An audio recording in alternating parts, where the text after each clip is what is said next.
easy problem, but 2 to 3 things that we need to notice, which I missed the first time that I saw. We don't have any change in hand at first. So if a customer directly comes with a $10 bill, we are helpless, or a $20 bill, we are helpless. He needs to have $5 bill in order for us to serve any other customers in line also. These are the customers in line. So if this is not 5, right, if this is not 5, we cannot even serve that customer. And then whatever the second point was, first point was this 0 change, second point was whatever bills we are receiving, that is only the quantity that we have. So suppose if I have a $10 note, I cannot, if I get a $10 another note from somebody, I cannot give this to $10 as tearing it or giving it as 5,5 and ask him for change. I'll have to give him back $5 only.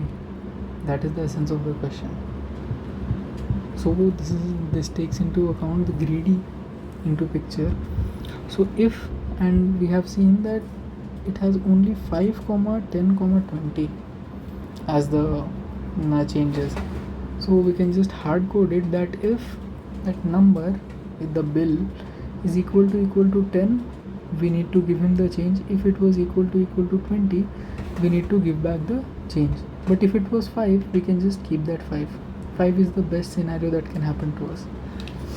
Now if it was 10, we have to give him a $5. If it was 20, we have two choices. Either we give him 3 $5 bills, or we give him one $10 bill and one $5 bill.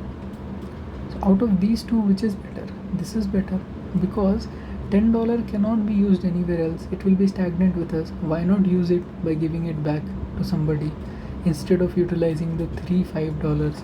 Because these $5 can be used over here also to give somebody who comes in the future with a $10 bill. I can even serve that customer. But if I would have used that $5 here only, then there would have been no $5 with me to give to this customer. So this is the greedy approach that we need to consider over here. So the same thing can be seen in code also.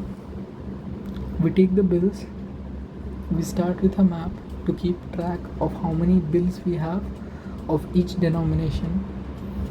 If the bill was 10, then we check if do we have a 5 change. If we have, we just give it back to the customer.